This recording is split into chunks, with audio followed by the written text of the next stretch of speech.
এই কবিতাটি মোর গোটে মিডিল ক্লাস ফ্যামিলি উপর ଅଛି অর্থাৎ গোটে মধ্যবিত্ত পরিবারে জন্ম হই যেମିତି আমি সে পরিস্থিতি মানে সামনা করছি।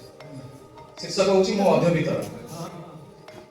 ମୁଁ ମଧ୍ୟବିତ୍ତର ଆଜି ରହି ଭଡ଼ା ଘରେ ପଢୁଛି ମୁଁ ସ୍ୱପ୍ନର ନଅର। କେମିତି ହେବ ଯେ ଝରକା କୋଉ କାଠେ ହେବ ମୋ ଦୁଆର। ମୁଁ ମଧ୍ୟବିତ୍ତର ବଞ୍ଚିଛି ରହିଛି ଆନନ୍ଦରେ। କେବେ ଡାଲି ଭାତ କେବେ ଖାଲି ଭାତ, ବେଳେ ବେଳେ ମିଳେ ନାହିଁ ଆଉ କେତେବେଳେ ମିଳେ ପ୍ରଚୁର। ମୁଁ ମଧ୍ୟବିତ୍ତର ଶାନ୍ତିରେ ଅଚିନ୍ତାରେ ଶୋଇପାରେ। ମାଟି କୁଡ଼ିଆ କି ପକ୍କା ଘର, ଝାଞ୍ଚି ଖରା, ଗଛ ଛାଇ କି ଫୁଟପାଥ କିମ୍ବା ପଞ୍ଚତାରକା ଥଣ୍ଡା ଏସି କୁଲର। ମୁଁ ମଧ୍ୟବିତ୍ତର ଜିଇଁଛି ଅତି ଆନନ୍ଦରେ। ନଥାଏ କଷ୍ଟ ଯନ୍ତ୍ରଣା ଅତି ଗରିବର, କି ଗର୍ବ ଅହଙ୍କାର ଉଚ୍ଚିତ ଧନୀର।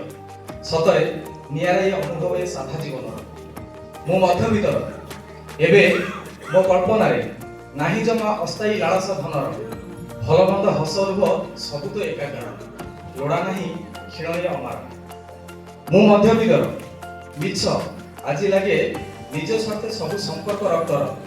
ଭୁଲି ଯାଆନ୍ତି ସବୁ ସାହାଯ୍ୟ ଉପକାର, ପୁରୀ ଦେଲେ ସ୍ୱାର୍ଥ ଏଠି କିଏ ଯେ କାହାର। ଧନ୍ୟବାଦ।